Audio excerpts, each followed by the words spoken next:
Selam arkadaşlar. Bugün yepyeni bir videoyla karşınızdayım. Bugünkü videomuzda Bolu'da bulunan 7 gölleri ziyaret edeceğiz. Harika manzarası var. Tamamı yeşillik içerisinde bulunan bir yer. Bu manzarayı kaçırmamak için izlemeye devam edin. O zaman başlıyoruz. Evet, nihayet 3 saatlik yolculuktan sonra İstanbul'dan Bolu'ya ve 7 göller rotamıza girmiş bulunuyoruz. 1700 metre bir tırmanış bulunuyor. Yukarı çıkarken hava soğuyor.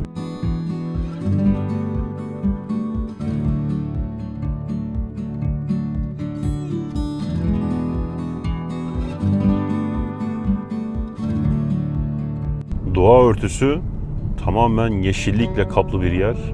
Çok farklı bitkiler bulunuyor burada. Yol kenarında kabak yaprağına benziyor ama kabak değil.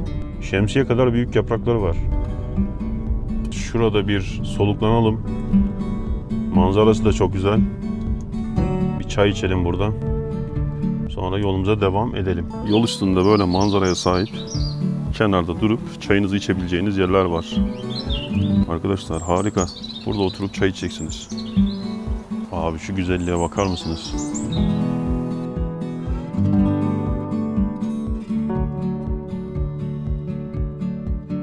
İlginç bir şekilde artık girişler HGS ile yapılıyor. Araçtan direkt tahsil ediyor. Bence güzel bir sistem. Kamp alanı. Belli bir ücret karşılığında burada kamp kurulabiliyor.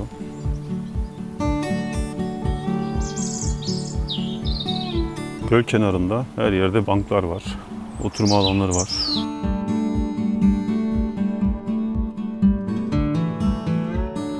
Şu ağaca çıkabilir miyim acaba? Böyle bir risk almaya gerek yok.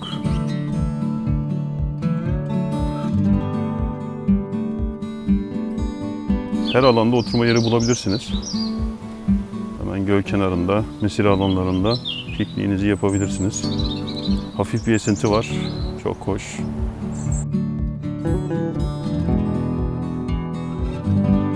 Adı üzerinde 7 göller. 7 tane göl bulunuyor.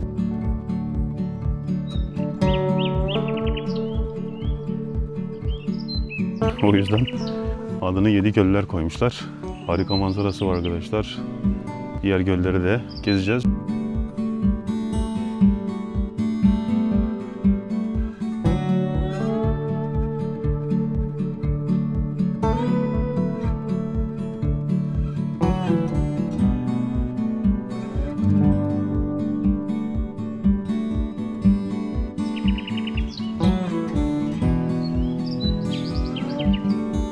Kuşlar cıvıl cıvıl ötüyor. Sessiz, gürültüden uzak.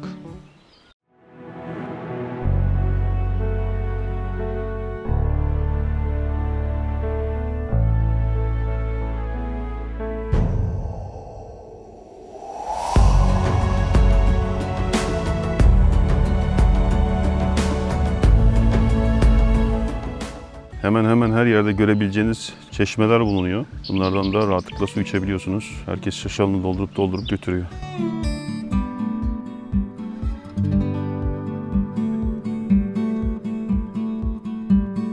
Şimdi Büyükgöl'e geçtik. Zaten adı üzerinde en büyük göl burası.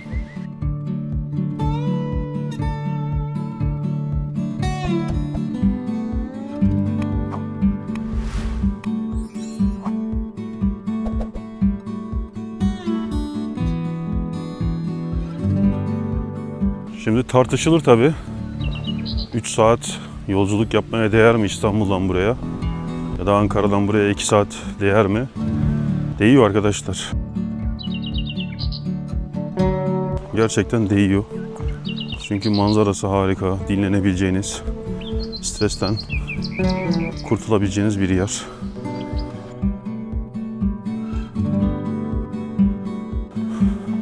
Resmen meditasyon yapıyorsunuz burada. Oturduğunuz yerde kendi kendinize meditasyon yapıyorsunuz.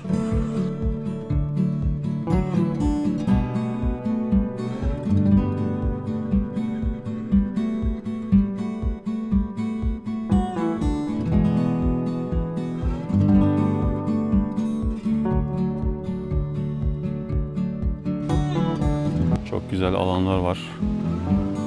Hemen şurada insanlar pikniğini yapıyor. Çevresinde birçok bank bulunuyor.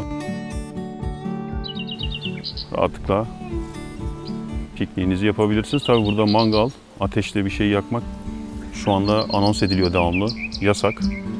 Şu orman yangınlarından dolayı yasaklanması da iyi oldu.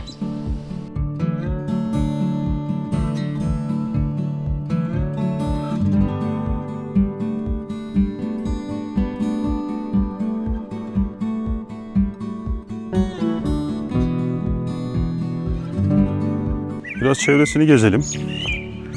Bakalım nasıl bir yer. Burası güvenli bir bölge. Aklınıza işte ayı gibi, kurt gibi vahşi hayvanlar gelmesin. Zaten kalabalık.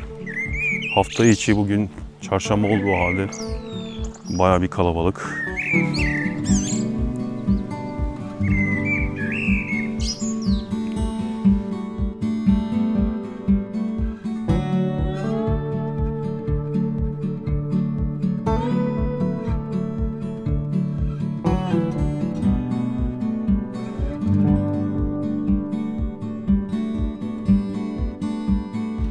Buranın en büyük gölü burası.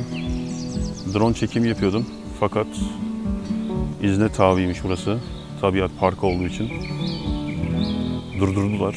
Maalesef drone çekemiyorum şu anda. Çevresinde dolaşarak farklı açılardan gölü çekeceğim. Ve şöyle bakın.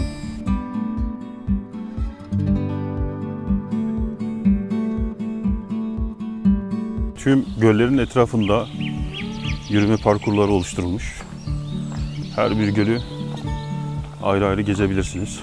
Şöyle göl kenarında yürümek, stres atmak. Ne güzel bir şey değil mi arkadaşlar? Biraz yoruldum tabii ki. Bütün gölleri gezmek saatler alıyor. Fakat bir güne sığıyor. Problem yaşamadan. Sizlerin de gönlünüzü alarak abone olmanızı ve beğendiyseniz beğenin. Beğenmediyseniz beğenmeyin arkadaşlar. Onu da tıklayın. Ne olduğu önemli değil. Bir etkileşimde bulunun. Çünkü bunlar büyük emekler arkadaşlar. Boş emekler değil gerçekten. Ben bayağı bir zaman kaybediyorum bunları yaparken. Bakın burası çok güzel. Harika bir manzaraya sahip. Buralarda banklar var. Bakın şu köşede hemen banklar var. Şurada bir bank var. Orada rahatlıkla oturup manzarayı izleyip termosla çayınızı getirirseniz ya da kahvenizi getirirseniz çok daha iyi olur. Çünkü şu anda ateş yakmak yasak. Şuraya bakar mısınız arkadaşlar? Manzaraya bak. Harika. Gerçekten harika. Ağacın köküne bakar mısınız? Toprağı bulamamış. Suyun içerisinde büyüye büyüye sarmaşık gibi duruyor. Evet, köprüden karşı tarafa geçmeden önce şurada bir sürü balık var. Onları göstermek istiyorum size. Görünüyor mu bilmiyorum ama. Büyükleri de var ama büyükler şu ortalarda duruyor, gözükmüyor. Bayağı büyük yani, bildiğiniz alabalık ve kocaman. Kol boyunda olanlar da var. Yolları güzel. Öyle devam ediyor. Bakın şurada kocaman bir tane görünüyor. Hatta birkaç tane görünüyor. Uzak olmama rağmen buradan gayet rahatlıkla görülebiliyorlar alabalıklar. Şimdi ise Seringöl'e geldik arkadaşlar. Her bir gölün ayrı bir güzelliği var. Bakın şurada kocaman balıklar yüzüyor. Avlanmak yasak diyor ama yukarıda avlanıyorlardı. Olta atanlar vardı. Şu yaprağa bakar mısınız? Kocaman arkadaşlar. Kocaman bir yaprak.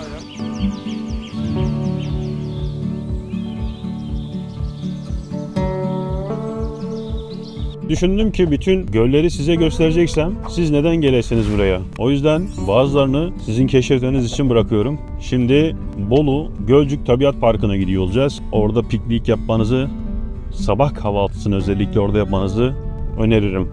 Sizi drone çekimleriyle baş başa bırakıyorum. Eğer bu videoyu beğendiyseniz beğene, abone olmadıysanız abone olmaya ve bildirimlerinizi açmayı unutmayın. Bir sonraki videoda görüşmek üzere, hoşça kalın.